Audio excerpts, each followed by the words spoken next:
Oggi parliamo del primo romanzo naturalista francese. Sto parlando di Germigny-la-Certeux dei fratelli Edmond e Jules de Goncourt e in particolare ci concentreremo sulla prefazione alla prima edizione. Questo libro fu pubblicato in volume nel 1865 ed è un romanzo eponimo perché il titolo indica la protagonista di questa storia. La prefazione si presenta come una vera e propria denuncia alla società. I fratelli de Goncourt sono i primi a misurarsi con questo nuovo movimento letterario, anche se per tutti il padre del naturalismo francese non è Zola come si potrebbe pensare, bensì Gustave Flaubert. Già nel 1857 era uscita Madame Bovary, lo stesso anno delle Fleurs du Mal, i fiori del male di Baudelaire. Contemporaneamente abbiamo già un'opera naturalista e l'altra invece decadente, quindi vedete come i due movimenti sono paralleli, non sono cronologicamente distinti, non viene prima uno e poi l'altro, ma sono contemporanei perché decadentismo e naturalismo sono due punti di vista diversi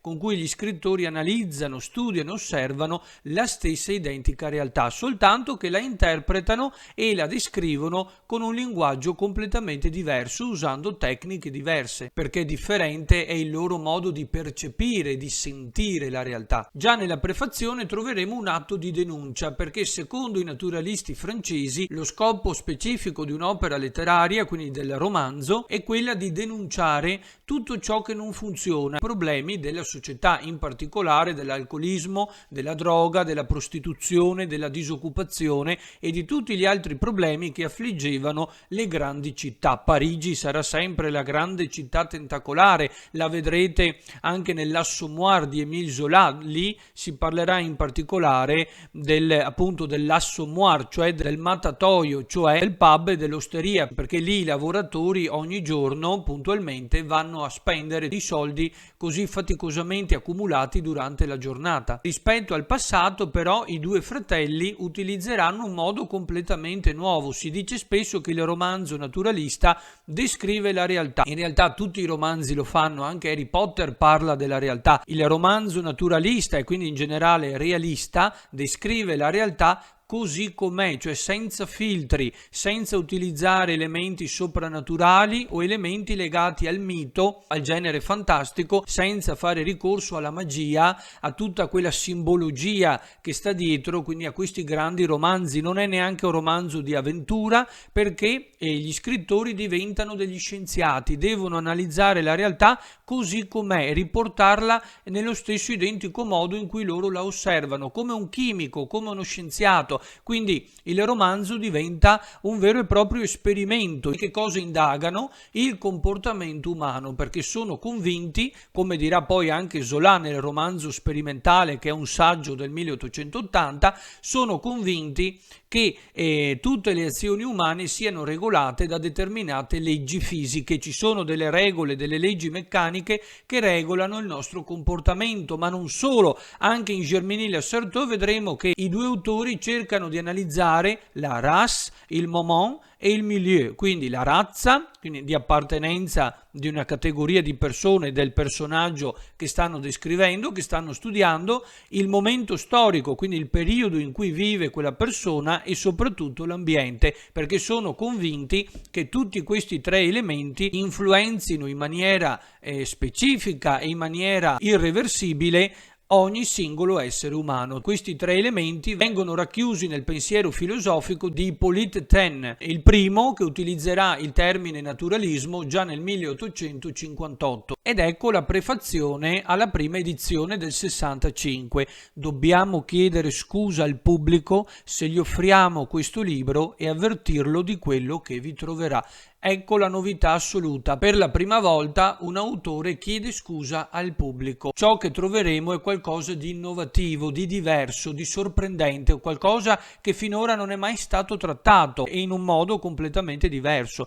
Il pubblico ama i romanzi di fantasia, eccolo qua, cioè romanzi che servono per evadere dalla realtà, che mi portano in luoghi lontani, quindi La fantasia non è soltanto il genere fantastico, ma anche il genere d'avventura, per esempio, quindi vivere vite straordinarie o lontane dalla mia. Questo è un romanzo vero, quindi notate il contrasto, il fantastico da una parte, questo invece è un romanzo vero, non perché parla della realtà, anche il romanzo di avventura parla della realtà, ma questa è una realtà vera, autentica, cioè la vita di tutti i giorni di ciascuno di noi, quindi potremmo anche identificarci in questi personaggi.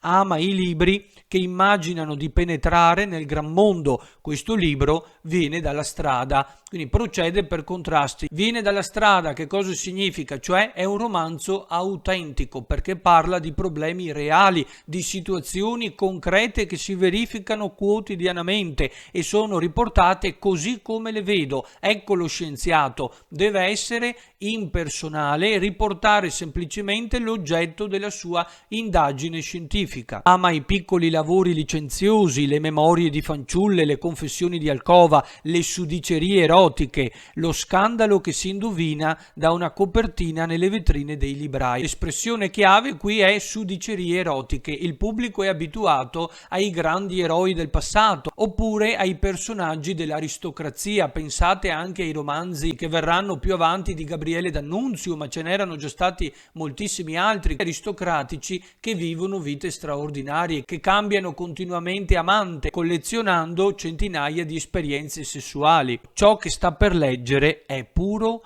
e serio. Qui le sudicerie erotiche non interessano più e soprattutto è serio perché i problemi sono molto importanti. Il pubblico non si aspetti la descrizione scollacciata del piacere. Lo studio che segue è la clinica dell'amore, è una clinica, come dirà poi anche Tarchetti in Fosca. Qui io non racconto una storia d'amore, ma qui faccio l'analisi di una malattia, proprio la analizzo. Qui è una clinica, siamo come dei medici, degli scienziati. Il romanzo poi diventa l'esperimento scientifico, quindi riporto ciò che vedo e ve lo consegno. Sarà compito poi dell'autorità pubblica, quindi della politica, intervenire per risolvere questi problemi. Il pubblico ama ancora le letture innocue e consolanti, le avventure a lieto fine, quindi pensiamo alle fiabe, vissero tutti felici e contenti, a tutte le storie che finiscono bene. Ecco, quello è un altro elemento che nel realismo non c'è. 9 volte su 10 le storie finiscono male, ci sono tragedie familiari, le persone muoiono, si ammalano, ed è quello che succederà anche nei romanzi di Verga, di Federico De Roberto. Questo romanzo va contro l'abitudine, contro i gusti del pubblico, e anche questo significa assumersi un rischio, perché può anche comportare il fallimento dal punto di vista economico, perché non è detto che poi le persone avrebbero acquistato il libro. Finora sono abituati soltanto ad evadere, questo invece vi turberà parecchio. Questo libro, con la sua triste e violenta novità, è fatto per ostacolare le abitudini del pubblico e per nuocere alla sua igiene. È come una bomba chimica, deve arrivare e deve sconvolgere, perché deve smuovere le coscienze, deve evidenziare quei problemi che tutti quotidianamente vogliono ignorare. Perché dunque l'abbiamo scritto? Semplicemente per urtare il pubblico e scandalizzare i suoi gusti? No, poiché viviamo nel secolo XIX, in un'epoca di suffragio universale, di democrazia e di liberalismo, quindi siamo già, dici, in una nazione abbastanza moderna e progressista, ci siamo chiesti se quelle che vengono denominate le classi inferiori non abbiano diritto al romanzo. Tutti hanno il diritto di entrare all'interno della storia. Ci siamo chiesti se esistono ancora per lo scrittore e per il lettore, in questi anni di uguaglianza in cui viviamo, classi indegne. Non è più possibile trattare soltanto dell'aristocrazia o di eroi, di personaggi straordinari che nulla hanno a che fare con la nostra quotidianità. È nata in noi la curiosità di sapere se questa forma convenzionale di una letteratura dimenticata e di una società scomparsa, cioè la tragedia, sia definitivamente morta. Se in un paese senza distinzione di caste e senza aristocrazia legale le miserie dei piccoli e dei poveri possano parlare all'interesse, all'emozione, alla pietà, tanto quanto le miserie dei grandi e dei ricchi, se, in una parola, le lacrime che si piangono in basso possano commuovere come quelle che si piangono in alto. È chiaro, non è più possibile ignorare la realtà. È un po' quello che poi arriverà con l'ermetismo. I poeti si chiudono nella loro torre d'avorio, ignorano la realtà, la letteratura non si deve più occupare della storia perché viviamo in un'epoca terribile segnata dai totalitarismi, eppure a guerra finita gli autori capiranno che questo non è più possibile e quindi nuovamente usciranno e si arriverà al neorealismo, quindi si tornerà a parlare della realtà. E qui è la stessa cosa, ed è per questo motivo dunque che pubblicano Germinal Assertò. E di che cosa si occupa ora il romanzo naturalista francese? L'analisi e la ricerca psicologica, la storia morale contemporanea. Che cosa ricerca il romanzo? L'arte e la verità. Queste sono le due parole chiave. È pur sempre ovviamente un'opera letteraria, quindi è chiaro che dovrà essere scritto in un certo modo, deve anche essere elegante, deve comunque intrattenere, suscitare anche l'interesse da parte del pubblico, ma deve sempre e comunque ricercare la verità. Il santo vero, vi ricordate Manzoni, il santo vero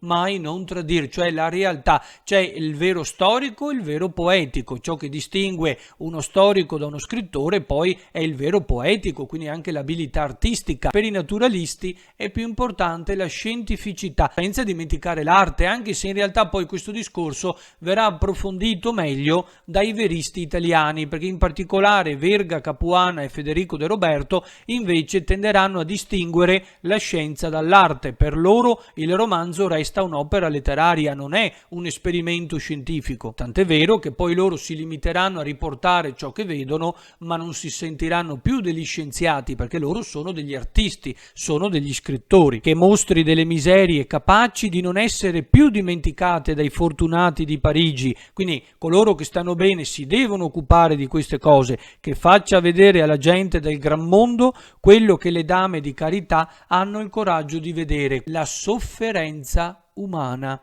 Ecco la chiave, presente e viva, che insegna la carità. Ecco la famosa solidarietà politica, economica e sociale, in questo caso la solidarietà sociale. I problemi degli altri sono anche i nostri problemi, perché riguardano l'intera comunità dei cittadini. Il romanzo abbia quella religione che il secolo scorso chiamava umanità. Gli basta, questo è il suo diritto. Parigi, ottobre 1864, perché poi uscirà in volume nel 65. Quindi deve spingere all'umanità, alla solidarietà sociale. I politici devono cercare di risolvere i problemi e tutti noi invece possiamo attivarci per aiutare al massimo delle nostre capacità i nostri concittadini che si trovano in difficoltà in qualunque modo, in qualunque forma possibile.